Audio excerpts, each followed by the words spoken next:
Assalamualaikum warahmatullahi wabarakatuh. Ketemu lagi bersama saya Panglima Sabah.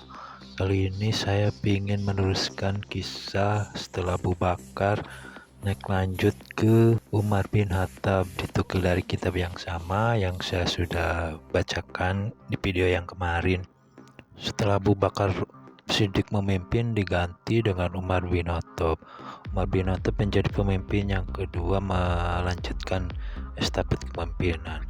Umar bin Khattab mendapatkan gelar dari Nabi Muhammad, yakni nama gelarnya Al-Faruq, yang artinya Al-Faruq itu adalah pemisah antara yang hak dan batil. Nabi Muhammad pernah berkata tentang dirinya, tentang Umar, maksudnya di sini, sesungguhnya Allah menjadikan kebenaran pada lidah dan hati Umar, itu yang menjadi faktor pemberian gelar tersebut. Dan jika saja ada nabi sesudah diriku, maka Umarlah nabiku. Begitu kalimat yang keluar dari baginda Nabi Muhammad.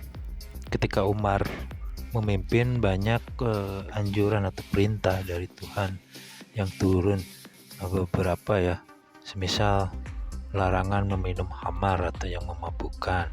Lanjut di sini ditulis disuruhnya menggunakan hijab. Hijab bagi istri-istri.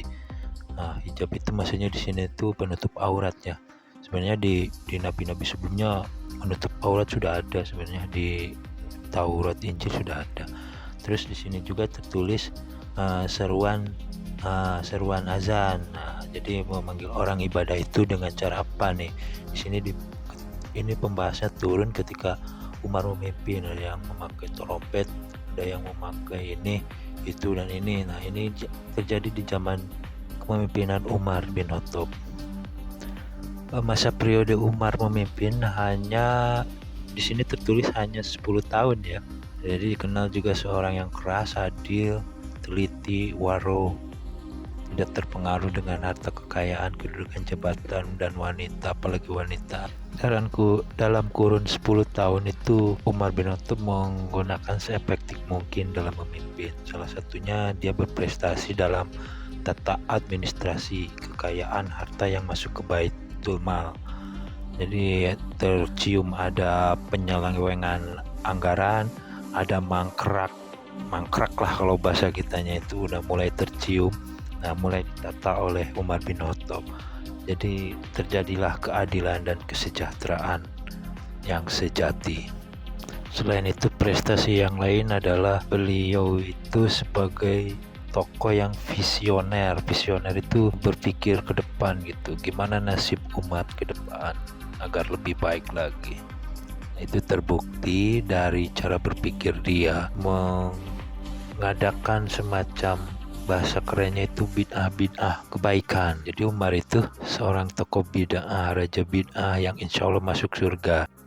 Bid'ah yang pertama yakni adalah pengumpulan mushaf Al-Quran yang awalnya ditulis dalam pelepah kurma, dia kumpulkan menjadi satu kitab. Kenapa ini saya katakan bid'ah? Karena memang tidak ada perintah dari Nabi.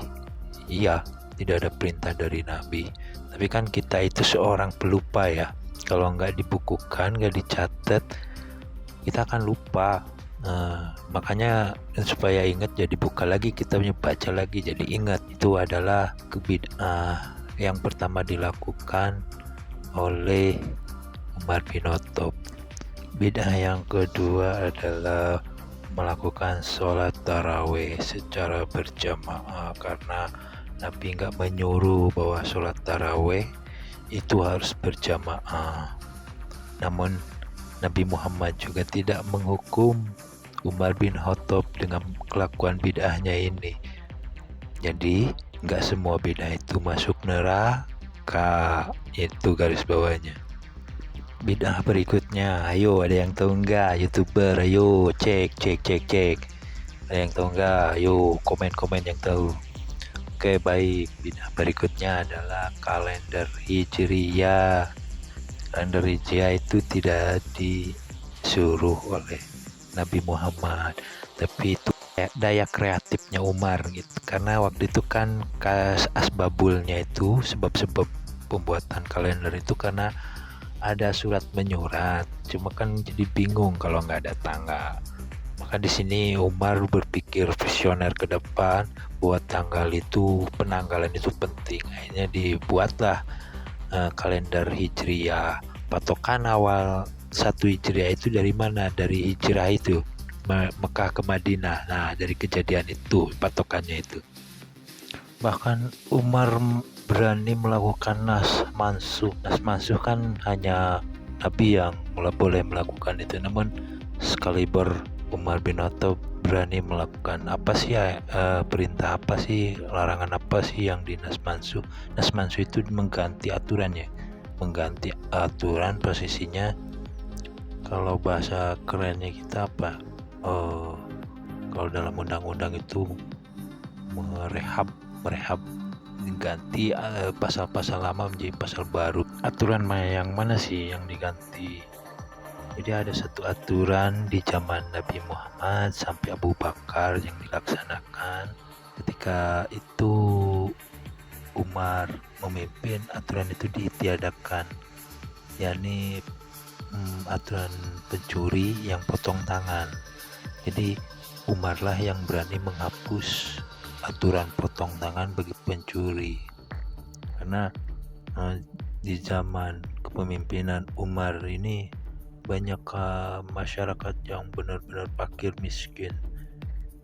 miskin lebih dominan ya. Dari penyelewengan itu tadi, orang-orang kaya yang menyalahgunakan, yang baitul malnya itu tidak terkonsep dengan baik, yang kaya makin kaya, yang miskin makin miskin. Jadi ada kesenjangan yang signifikan.